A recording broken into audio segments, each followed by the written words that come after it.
Knuckleball Prime Time, presented as always by The Barn. Our goal is to break the internet with football knowledge, and we have brought two of the best football minds, and they chuckle already, two of the best football minds in the area to join us here on this edition. We have Coach Kory Schweiss of the Central Rebels, and we have Coach Judd Naeger of the Valle Catholic Warriors. Gentlemen, thank you so much for joining us, man. All right. Thank you for having us out here. Yeah, thanks, Jason. All right, well, let's start off with you guys' high school days. Let's get back into Valle Catholic football in the early 90s. Coach Kory, we'll start with you.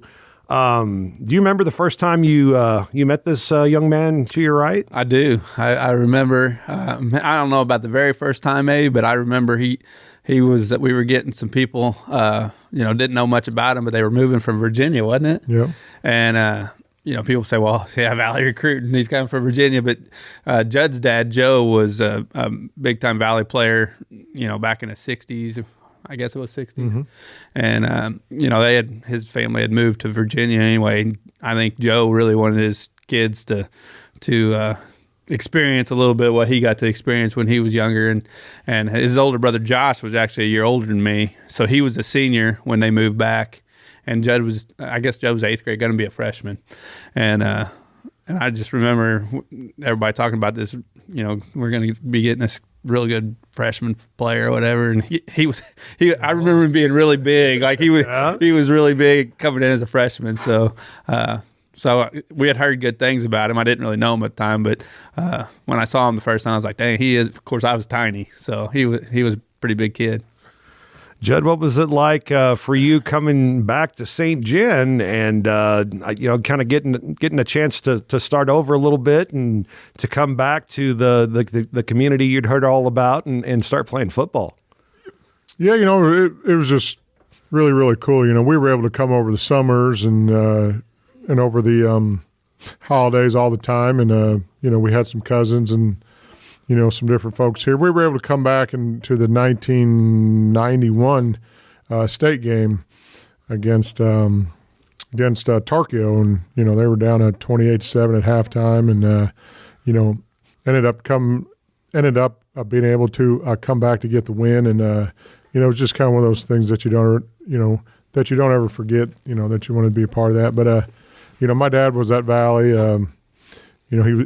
He was able to coach there, I think 71 and 72 coached there. So it was just kind of something that, that we wanted to be able to do. My grandma had like 140 acres and a four-wheeler and a pond and all the things you want when you're an 8th grader. So, yeah, those were, kind of the reasons we did what we did. So then we get into the high school playing career of both you guys and the amazing run, not just for Valley, but for St. Gen that year as well, as you guys both win state titles.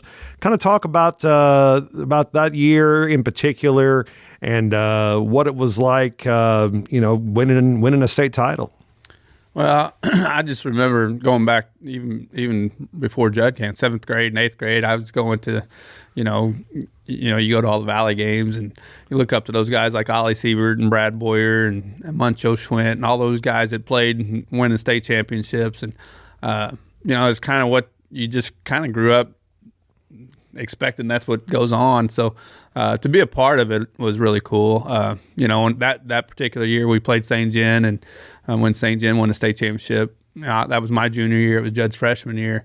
I always think that's one of the best teams that ever went through. That senior class, when I was a junior, that senior class was loaded.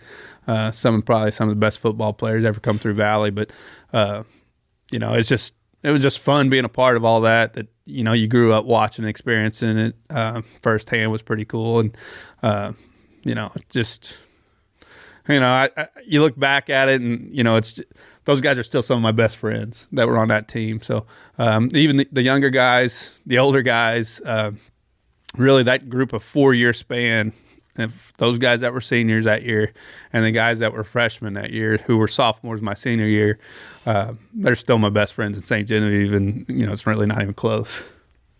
You feel the same way, Coach? Oh yeah, playing a junior high football 14 hours away. I still watch the 1988, 1989 highlight tape before every game I played. And we're out there in Virginia, and waiting to get the Herald every week to see how many yards, how many stats these guys had.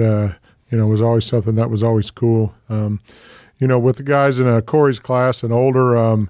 We still talk to our kids a lot all the time, and those guys still, to this day, certainly, inspire me because I felt like they held themselves and each other to a higher standard than anybody else could ever hold them to. And that's what we tell all our teams. Like, if you want to be really good, hold yourself to a higher standard than what myself or Coach Geck or Coach Ross going to hold you to every day. And I think that's how you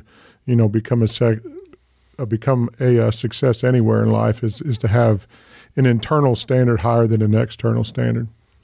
Now, did you guys think that you would become coaches pretty early on, or was this something that maybe came about later as you moved along?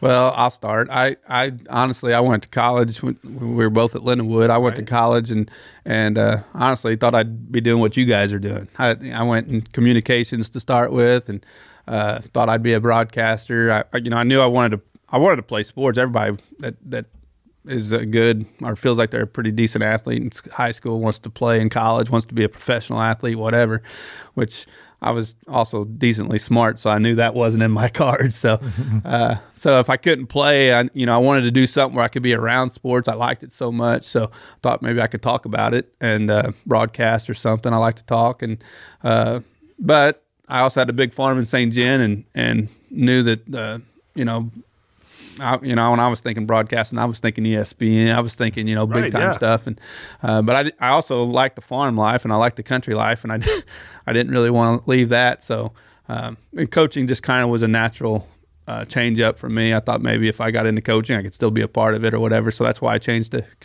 changed to education. And I started at Bismarck and I actually taught there for a year and a half. Obviously, they don't have football, so just when the opportunity came to Central and they told me I could coach football, I thought it was a no-brainer for me. Yeah, I kind of had a very similar path in that I went to the same college Kory did, and I really went there for the same thing. I wasn't very good at being able to talk. I actually had a severe speech impediment at that time in my life, but I wanted to write about sports.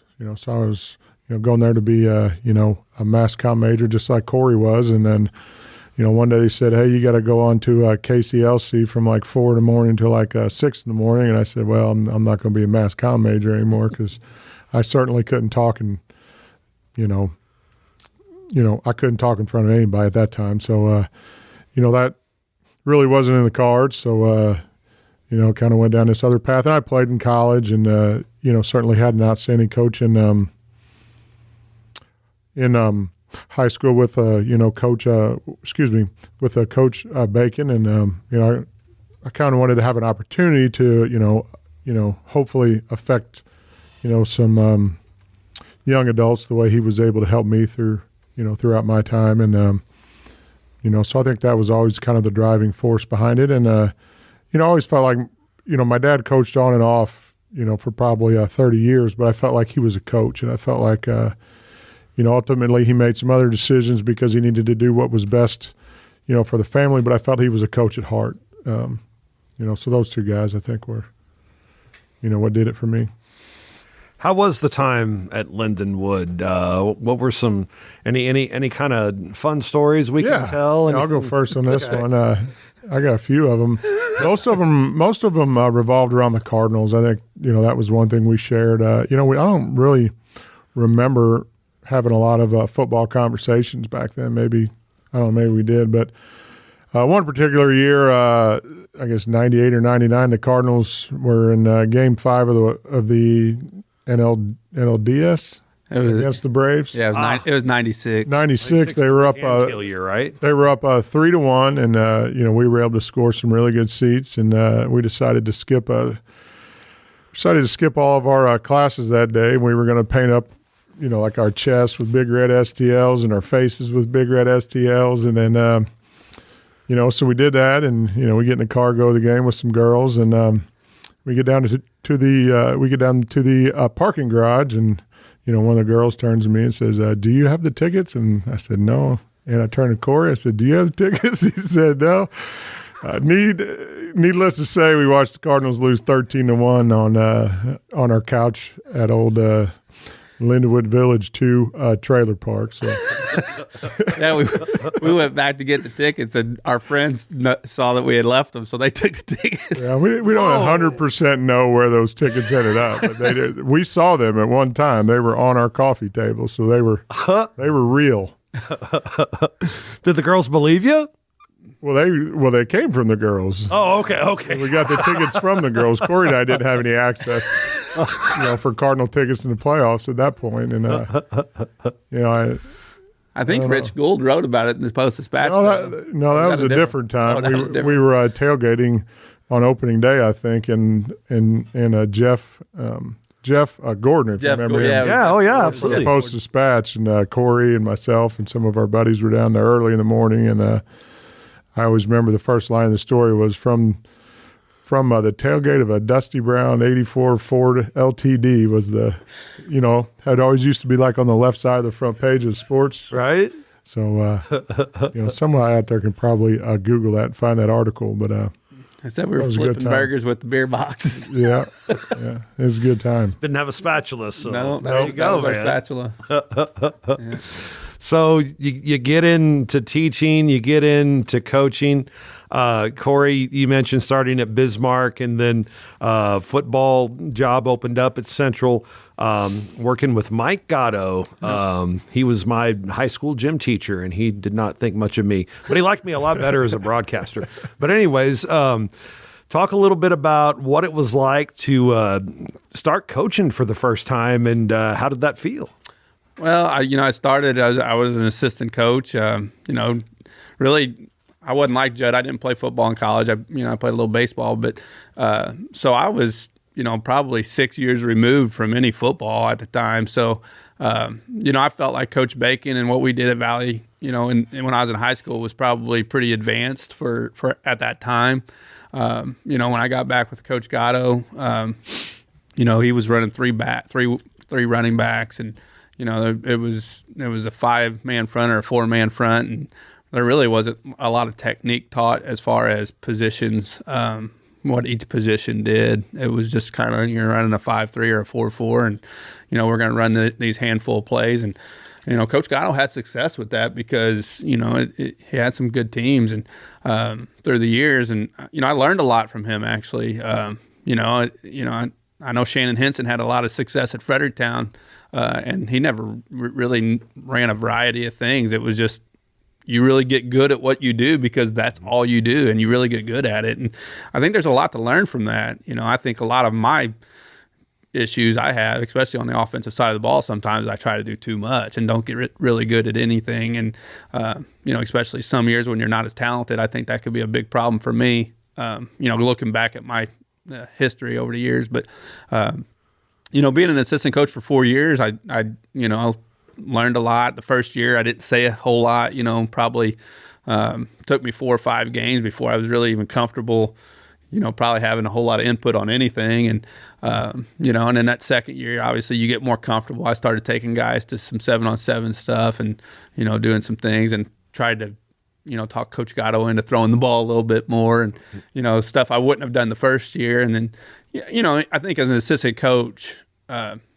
As you get more comfortable, you're obviously going to start trying to, persuade or try to let your head coach, kind of get more of your opinions. And I think as an assistant coach, I always tell my assistant coaches, that's your job. Your job is to try to, tell me what you think and be a help. And, I don't really want assistant coaches that are just going to do what I tell them to do. I want them to kind of, try to come up with ideas, and, I think that's how you get good. And I think, that's how we've built our staff now. And I think it works so well. And I think before I got there, Coach Gatto didn't have any of that. I think everybody was waiting for him to tell you what to do, and everybody did it. And, so I think, as I got into my second and third and fourth year, I started being more involved. And, I didn't really ever think about being a head coach, and he retired, and Back then, Central, that there was football was an afterthought. So like they didn't even open it up. They just asked me if I wanted it. I don't even think I interviewed for it. They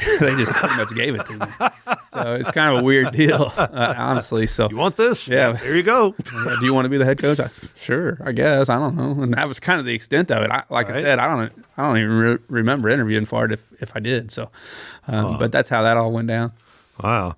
And then Judd, correct me if I'm wrong, but you went right to work year 2000 at Valle, right? 2001 was my first year. Okay, And, first 3 years I coached the defense. Will Palmer and Sarah Menard gave me an opportunity, and certainly Will allowed me to have some input, and he did a good job there. And we had a really good class in 2001, and I tried to coach off of all of our scouting reports that I saved through the years, when I played in high school. And then, really until I figured out I wasn't, baking, I kind of had a hard time. But, as we get into this deal, as you get into any profession, it's good to take the good things that you learn, but you're not somebody else. And Right. and you got to be yourself, and you got to find your own voice. And I think, because we had some really good players that year, we were able to kind of, do well early in the season despite of me. And then as I kind of learned, what was going on and how to apply the things I learned in high school and college to the kids that I have now, things were kind of able to, go from there. But, Kory and I coached our first game as the head coach against each other in 2004. Our lives and our journeys have, continued to cross the paths a lot. I will say this too. We did coach our first games together, and I think I decided to go for 2, and we ended up losing that game. But I think Judd's coached a lot more games than I have, even though we coached our first game at the same time. So you'd think we've coached the same amount of games, but when you play 15 games a year for how many ever years he's coached 15 games, but it ends up being about 6 extra seasons or something, probably. Yeah, Kory went for 2, but it was one of them deals where I didn't even, it just occurred so fast you don't really think what's going on. I'm not even sure we were able to call a defense, and all of a sudden it was like, no, yes. It was one of those deals. So terrible play call. Yeah, I don't remember what he called, but it was something right up the middle. No, we stopped him. It wasn't like one of those real close we didn't Buffalo Bill first down deals or anything. No. Judd, when you first started teaching, you went from coaching football to coaching girls basketball to coaching baseball. I think eventually you dropped the basketball and you had a little bit of an off season. What was that like in the early going from sport to sport to sport? It was wild and crazy, and again, I was blessed to have some really good kids, and those 3 years, that I was able to coach the girls. I look back on those years on how much I learned, and how tough girls are, and how smart they can be, and it was just an amazing year. We had some great kids and some great teams those years, but I think I learned more of how to be a coach and how to reach kids and how to build sustainable relationships in those 3 years that I've learned any year since. And we still talk a lot when I see them out in public. We still have fun. We try to go to opening day, and I see some of those girls after the game. And so it was wild and crazy, though. Certainly, I couldn't do that now anymore.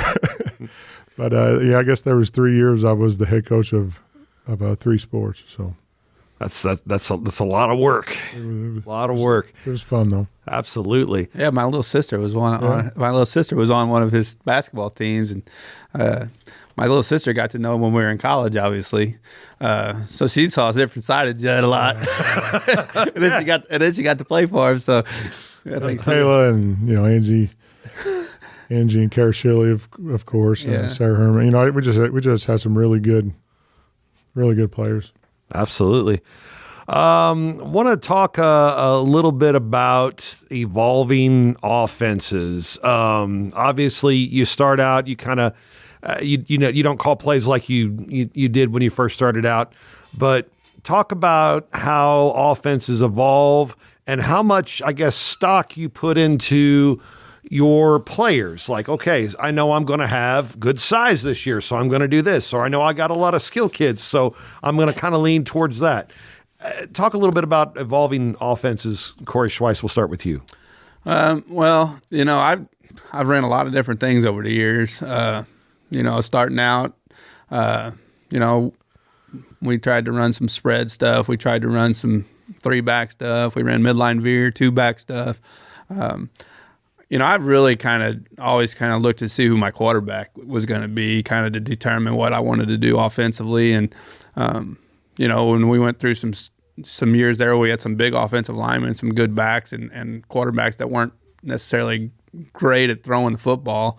I just thought it'd be better just to do what our strengths would tell us to do, and that would be run the football. And, as offenses have kind of, I don't know what you'd call it, as they've grown over the years, you can really run the foot like Judd right now. He'll run a spread at times, and I mean it's just honestly it's like a 3-back offense, but it's just you got guys spread out more. Whereas back in the day we'd run 3-backs and it was all in a Cracker Jack box, and you never really knew where the defensive linemen were going to be lined up, and it really made it kind of hard. And back then when I first started, I'd call the play. And then if the defense was lined up a certain way, it was like you would know a lot of times before the play started it was going to be a bad play, but you still ran it. You know what I mean? Like it's a way different than that now. So, and I obviously it took me a lot longer to learn all that stuff than it did him. He started figuring all that out way before I did. And, luckily enough, Judd's a good enough friend of mine where, he's kind of helped me over the years with that aspect of it. But, and I've gotten to know a few other guys that have helped me with it. But it's just one of those things that, until you get a kid like Jake Bridges, though, because I do think the spread offense is way harder to stop when you have a quarterback that can run the football. Mm-hmm. I mean, if you have a quarterback that can run it and he's a threat to run it, you see it in the NFL now. You see it everywhere. Like if you have quarterbacks that can run it, just puts a defense in a bind. And, I learned a lot of that, like I said, through Judd and through others. But, again, I think a lot of times it takes a quarterback to make that whole thing right. And we've been pretty fortunate the last decade to have some pretty good quarterbacks. So, it's made it easy to kind of make that transition to what we used to be to what we are now. Judd, how's your offense evolved over the years? I've been blessed to have some outstanding guys, to learn from. Certainly Kory, being one of them. But, we started out in a midline veer ISO and that stuff. And, Bobby Weiler was the guy that I learned from up at St. Jen. I still think that in that offense at that period of time, he was as good a play caller as there was anywhere in the country. Mm-hmm. And I mean that. He just understood every little detail of it. It's from scheme to how they're, not every 5-2 is the same and not every 4-4 is the same, and all the things, that he kind of taught me. And then, so we were in that up until 2007, and then we went 4-6, and we were kind of competing against, baseball, for kids, and I was the baseball coach at the time too, so kind of competing against myself indirectly. But we needed to go to the spread offense, to get, more guys the ball. We needed to, make things go, faster. So I sent an email to, Coach Eckley, who was at Union at the time, and I think the first time we met, I got there about 7 in the morning, and I left at like 10 o'clock at night. Wow! It was like a 15-hour long, marathon deal, and ever since then we've been outstanding friends, and I talked to him for a long time on the way over here, and I think that's really important in this game to have somebody that you can talk to have multiple sets of eyeballs on your own team. Coach, LePage over at Blair Oaks, and I talk a lot. Last season when Kory played those guys, I had to send them both a text and said, "Hey guys, I'm not going to answer anything this week. I'm not going to talk to you this week, and I'm going to ask you guys some questions, but I'm not going to answer any of your questions." So, it's been really important to be able to find guys that you can continue to kind of look at. Kory and I think are similar in that we're defensive minds first, and I think that's how we look at the game, and I think we like to call stuff that we don't like to see. All right. That'd be correct, yeah. Kory. Yeah, and I also think, and he probably would say the same about Coach Geck. Coach Jones, obviously having a guy helps, that understands a lot of the stuff that you do, like to bounce offensive ideas off of a defensive coach, and a defensive coach to bounce stuff off of an offensive coach. I think it really helps. And like I said, I think, that it just helps me help him and helps him help me. And I'm sure that they've got the same thing going on down there. Yeah. Certainly, again, Kory and I are, very, similar in the fact that we've got amazing assistant coaches and we've got that guy that, really is, just another head coach, Coach Geck. We're rare in that, Coach, Geck and I, we talk offense and, defense the entire game. Mm-hmm. It's like we're going to make some adjustments to that for next season. But I mean, we're literally in live throughout the game talking about what's right in front of our face. Like we're not, back there able to watch a TV or anything. So we're going to, kind of work on that some. But, certainly Coach Geck and all of our staff is a large reason that we've had, a little success. The other unique thing about our two staffs, I would say, is they're kind of built from within. Mm-hmm. Like most of his assistant coaches played at Valle, played for him, played at Valle, and most of my assistant coaches, played at Central, played for us. So it's nice getting those guys to come back because it makes you feel like you're doing something right. Like, not just coaching, the X's and O's are what they are, but you feel like you're making an impact on people. And that's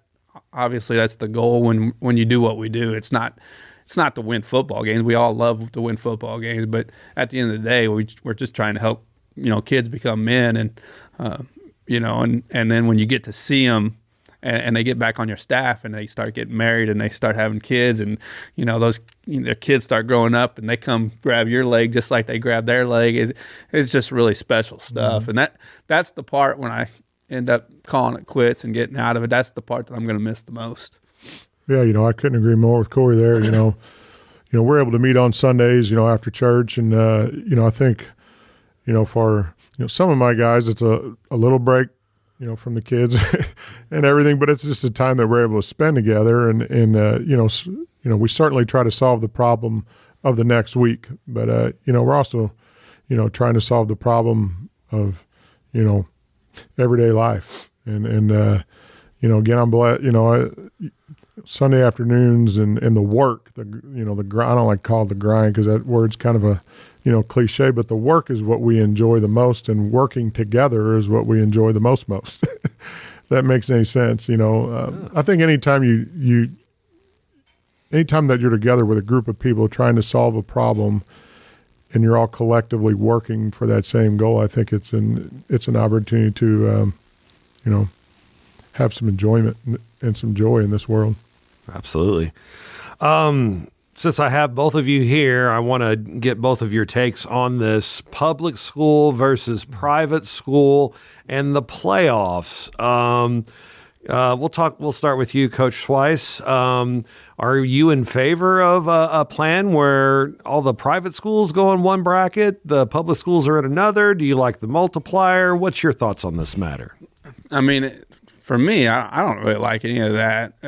Of course, I've got the private school background, and I saw what we had to deal with when I was in school at Valle, and everybody saying we were recruited when obviously. You look at the program, though, you can kind of tell they're pretty St. Genevievean names. I think most of the people around here understand that, but it's not the people around here. Right. Like when we were dealing with it when I was in high school, it wasn't people from around here. It was the people that, that we were beating in state championship games or, facing in the playoffs that were probably creating most of that noise.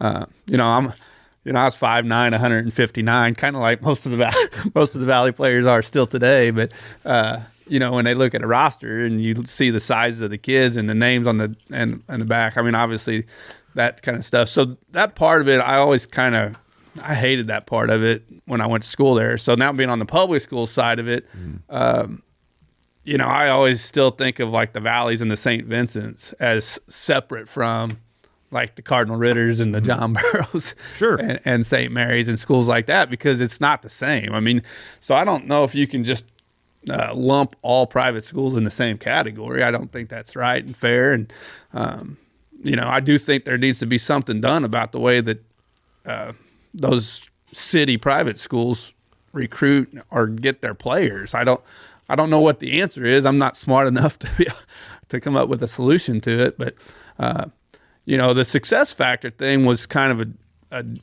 it's not a bad idea, I don't think, but I don't think it should apply just to private schools. I think a success factor thing could apply to all schools.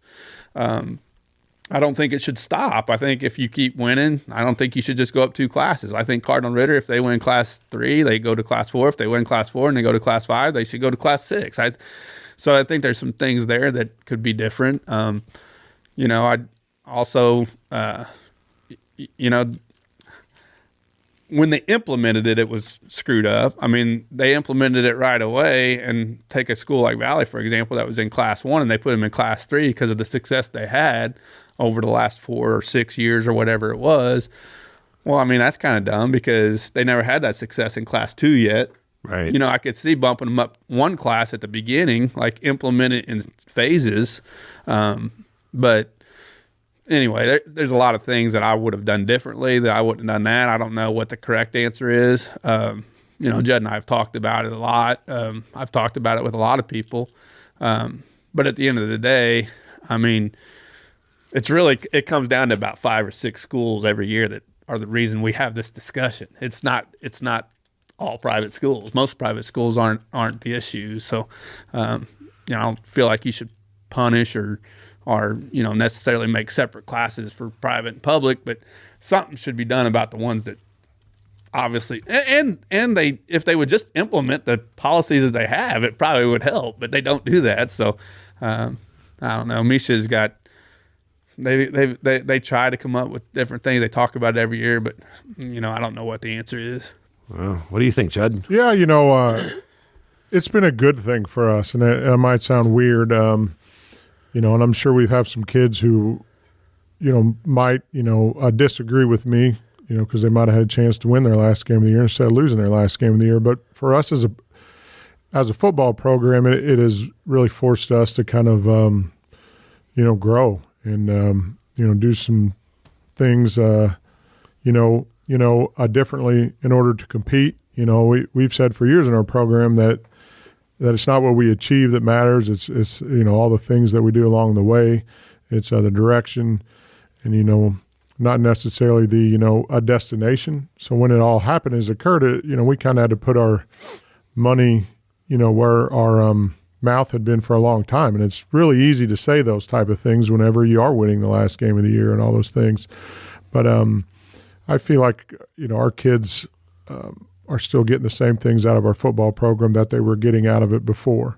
I agree with Kory that that I think it should be across the board, and I think those schools that or maybe public schools that have won for a long time in a certain class might think no, this isn't what we want. But I think once they got out of that, and once they felt or once they had the opportunity to grow and maybe compete at a different level, they may actually see that it's not a bad thing.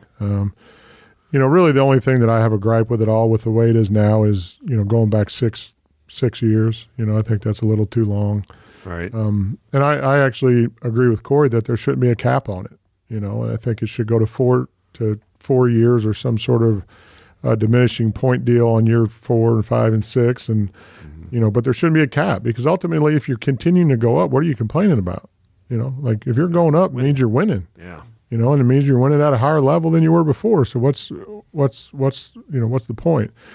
I think it doesn't necessarily need to be the same points involved, for a public school, but I think some sort of a reduced point, total, I think would be a good thing. And, I'm beginning to start the conversation about a super class at some point in all sports. Now, how you get to the super class, I'm not sure, but I think there needs to be something, for the largest, public schools who continue to win, and there needs to be something for the, CBCs and a DeSmets of the world who haven't felt any sort of repercussion from all this stuff. So, but everything moves slow. But the only way anything ever moves is to get involved and to kind of figure out why it moves and how it moves, and to get involved. So that's kind of what I've really tried to do the last 4 or 5 years of my career is just kind of understand how things happen and kind of go from there. Let's talk about working the officials. I've seen you guys deal with officials on the sidelines. Sometimes you've been very pleased with what's happening, and sometimes not so much. How do you work that fine line to, obviously share your opinion, but at the same time, keep them on your side in hopes that maybe if a close call has to be made, they might side with you. How do you handle that? Judd, we'll start with you on this one. That's tough. I don't know. That's certainly something that we're continuing to work on, in our program and make sure that we're trying to control the things that we can control. Really the majority of our season this year and certainly all the games that we had in this area, I felt like we had outstanding officiating. I do. I don't know if we just got blessed with all the best crews at the right time on the right night, but I really do feel like we had some really good crews, and I feel like there's some young guys that are involved in it now that I think are going to, be guys that do a really good job. But as far as handling, that's really something that we're going to focus on in our program, have a better understanding of all the rules and the mechanics. So when you do have an argument, you're not being, coach obvious, that's a hold or this or that. It's more of a mechanic issue, because I think you might have a chance winning that battle. You're not going to have, many opportunities complaining about a certain call or rule. But I think the older I've gotten, I've been hopefully able to respect the officials more and more. And, I don't think I've coached probably over 600 games total in every sports counting. I don't think I've ever had an official that was, trying to do a bad job to hurt us because of who we are. How do you work the officials, Coach Schweiss? I don't. They all do a great job. As he's working the officials. No. I will say this: I'm way better now than I was when I first started coaching. When I was a young coach, and I was an idiot, and I didn't. First of all, I didn't know as much as I do now, and thought I knew more, which is never a good thing when you're dealing with officials. Now that I know more, and I also understand the official shortage and what they have to deal with. I think I do a lot better job of trying to, if there's something that I know that they didn't do right, I'm just not an idiot like I used to be. Now, I'm not going to say I don't ever have issues with officials, because I think when you're in the heat of the moment, you're going to at times, but I think I'm a lot more respectful about the way I go about it. And, I will say this, I feel like I've got better relationships with the officials now, way better relationships than I did when I first started coaching. When I first started coaching, if Judd or somebody would call me and ask me who was on our game, and I would look, I wouldn't know who they were by looking at their name. It didn't matter to me. Officials were just, they weren't, I don't know. I didn't even think about who the officials were. It didn't matter to me. And now pretty much every official I get, I can put a face with a name as soon as I see it, and it wasn't like that when I first started. And a lot of that's because, I make a conscious effort to talk to those guys. We see a lot of them, on the underclassmen nights, and, you have a really good opportunity to talk to them when a lot less stressful atmosphere, obviously on a Monday or Tuesday, and you can talk to them about their families and different things like that, and so that part of it I think makes it better, just the same way it does with your players, your assistant coaches, your co-workers. I think if you can develop relationships with people, it's a lot easier to have disagreements or whatever, because like he said, none of them are trying to do a bad job. I make bad calls. Our players make bad plays, and they're gonna make mistakes too. It's just part of the game. So, for me to act the way I did when I was younger is really uncalled for, and I wish I could go back and redo it. But it's one of those things, as you mature, you learn. And it's part of life. I think again, we can relay that to our kids. Because there's way kids should act on the field too. And a lot of times if you're acting like an idiot, they're going to act like idiots. So, a lot of that's just things that, again, you learn as you get older. And unfortunately, I'm old now, so I know a little bit more about it. But, that's just kind of, when I leave in a few years and I have some young coaches take over, that's going to be one of the discussions, and we already talk about that, because sometimes, even young assistants, they're young like I was when I first started, so they get a little bit more heated on the sideline than I do as the head coach, and we have to have those talks. But again, that'll be something that obviously throughout the years you'll learn more about. But well, we'll go ahead and we'll wrap it up on this. You guys aren't old. I mean, there's a little bit of gray hair there, but not bad. You guys obviously can keep coaching a long time if you want to. And at the same time, you both had the success that if you walked away right now, they're probably naming each respective school's fields after you. Jed's shaking. No.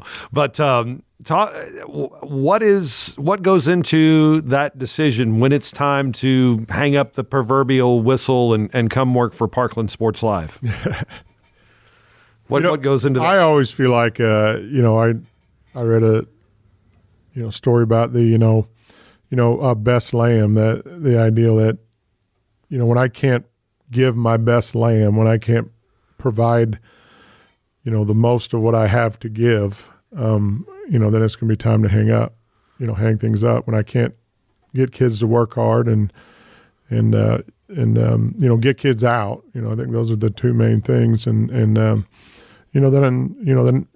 I think it's time. But I'm still a student of the game. I still feel like every year I feel like we've left a little meat on the bone, left a little juice in the orange, and I continue enjoying finding ways to get a little more meat off of that bone, and just a little bit more juice out of that deal. And but more than anything, it's as long as I can work with guys that I love every day, and guys that I think are there for all the right reasons, and guys that really enjoy the game and the work of the game and the work of helping young men. I'm going to continue to do it.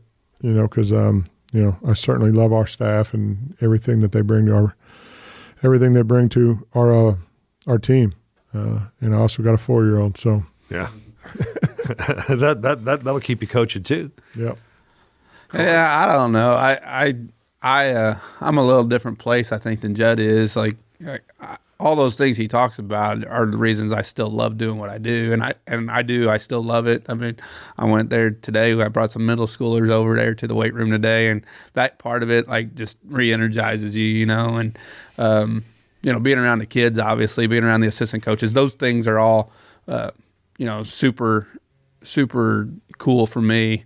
But I feel like I'm young enough to where there might be something else out there that I've never done before that I might want to do and try and explore. And, you only get one shot at this, this, what I call life, you only get one shot at it. And, I've done the coaching thing. I've already done the coaching thing, and it's been a great thing for me, and I love every part of it. And, there's a part of me that just wonders if there's something else out there that's aside from that, I know God has a plan for you.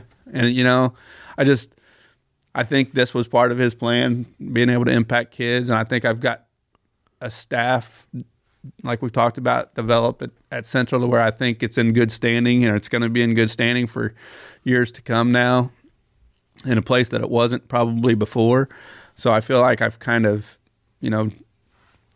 done a pretty good job of, that. And obviously it wasn't me, it was God and the people that he surrounded me with. But I just wonder if there's not something else out there that maybe I could impact people. Maybe not kids, maybe it's adults, maybe it's whatever. I think there might be something else out there, and I'm going to, I don't know when it's going to be, if it's going to be 2 years from now, 5 years from now, whenever, but I can tell the end of the road is coming for me.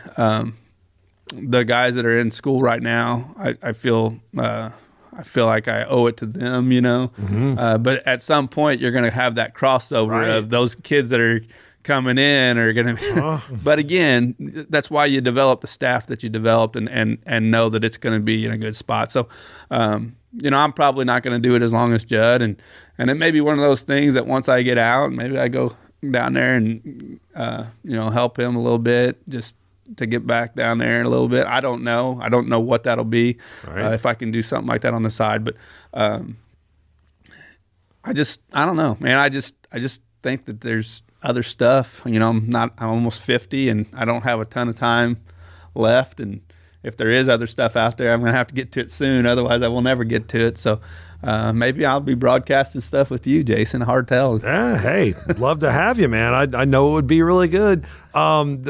The kids, your boys, Judd, you're probably going to hang on till they're all through, right?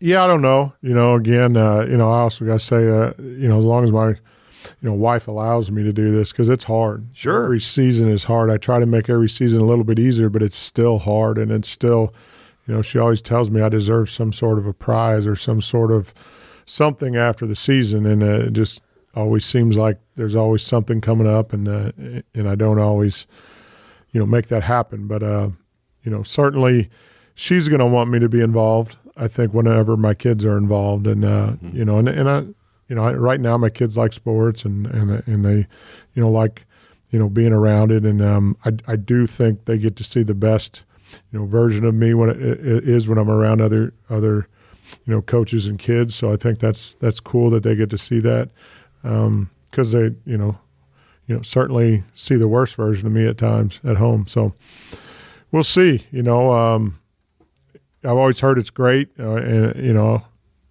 certainly it's tough, but it's great. But anything that is great is tough. So we'll see. Hopefully, the good Lord allows me to continue to doing it with them, and I can, provide some value to what they have going on. Kory, so that means, if I remember right, Cam is seventh grader now. Yeah. So, yeah. So listen to Judd's answer there. I'm thinking, I will say it's kind of been a blessing for me. I've got to coach my oldest two. I'm currently coaching my third. There was a time where I thought I would try to be done before I would get to coach them, because I didn't know how I'd be able to, handle coaching my own kids, just because I know I'm the type that would be harder on my own kids. Right. Absolutely. But I think my kids have also grown up seeing and understanding that that's probably how I would be, because, I coach them a lot in youth sports and different things. And, when you know what your kid is capable of, and how your kid will respond to you, you can coach them hard, and sometimes you don't know how other kids will respond to that, and you don't know how other parents will respond to that. Absolutely. So it's hard to coach other kids the way you coach your own kids. And in saying that, I was blessed, and Judd will be too, to coach his own kids, because I think other kids, when they saw me coaching my own kids hard, it made it easy to coach them hard as well. And I thought I became a better coach even when my own kids were on the team. And I could use my kids as an example sometimes, and sometimes that was bad. I remember going through about a week where Slade wouldn't talk to me at home, because and Mom wouldn't talk to me because Slade wouldn't talk to me, because I used Slade as an example. And it wasn't really anything Slade did. It was just something I was mad about the whole team not working hard in the weight room during the school days. And, I used Slade as an example, saying he should have been whatever, bigger and stronger than he is if he would just, and I said, I singled him out, and I probably shouldn't have. But anyway, it's all good now. We laugh about it. But, that kind of stuff is really cool. And I don't know how Cam will feel if I'm not, because if I get out in 2 years, which is when I'm able to retire with my full benefits from the public school system, that means I will have coached Slade, Ty, and Brady all the way through. Cam will be a freshman at that time. So, Cam would probably be upset, but part of me wants to watch Cam from the lawn chair. You know what I mean? Part of me wants to watch. I've coached 3 of them. I think it'd be kind of cool, especially knowing that he would be playing for whoever he would be playing for would be somebody that I would feel good about him playing for, and so I don't think I'd have a problem just being in the background, watching him play and just sitting back with mom and enjoying watching him play. I did it this year, watching him play 7th grade football, and he had a really good year, and he played quarterback, and it was one of those things that I didn't know how that would go, and I try to coach him at home, and he doesn't like to listen to me, so I don't know like how that would be, but Madden, like Judd was saying, Madden is only in 4th grade right now, and she's got a group of girls that she plays all kinds of sports with that are really good, and I enjoy watching them play. And unlike Judd, I could never probably coach girls just because I don't know why. I think everybody that coaches them say they're awesome to coach, but it's just with my daughter, there ain't no way. Like, there's zero chance of that happening. Now I like to go watch her and stuff, and but anyway. That aspect of it is definitely something to think about, because I think that there's been coaches over the years that have said that they have had bad experiences. So I didn't really know how to take it, but it was great for me, and I know Judd's kids. I know Judd, and it'll be a really positive experience for him. And I think it makes it easier when your kids are pretty good. Sure. Well, yeah. In football, I think it's easier because even if they're not great or not really good, it's still easy to get them involved, so and make them feel, because I think it's easy to get a lot of people feel like they're a part of a football team, because there's so many different aspects of the game that are so important, and as a coach you got to make them important, obviously. Whether it's special teams or line play or whatever, offense, defense, there's a lot of different ways to get a lot of people involved, and so I mean, it's easy to get your own kids involved, and so you don't have that weird situation where you're not playing your kid because he's not good enough to play, and then you got to go home and listen to the parent because the parent's your wife. That could be a problem. So haven't really had to deal with that, but I do feel like I would be one of those guys that if my kid wasn't good enough to play, he wouldn't play. I mean, it would just be one of those things like either got to be better or find another sport to play. But I was really concerned. I will say, I'll end with this. I was really concerned watching my oldest two play middle school football, because I thought there's zero chance they will ever play for me in high school, because they were so bad in middle school. So, but I just tell people all the time, it just goes to show you really don't know when they're in 7th grade. Yeah, you don't. Like, Ty couldn't even hold his helmet up in 7th grade, and he ended up being a pretty good. He ended up being an all-state football player for us. And I look at a picture of him, and it's crazy, because I mean, he was running the other direction. You couldn't even tell he was running. I mean, it looked like he's walking out there, because he just couldn't hardly handle the pads, because he was so small in 7th grade. So, again, another reason I think, football is one of those sports I don't think you should play till you get older, but it is what it is. Awesome.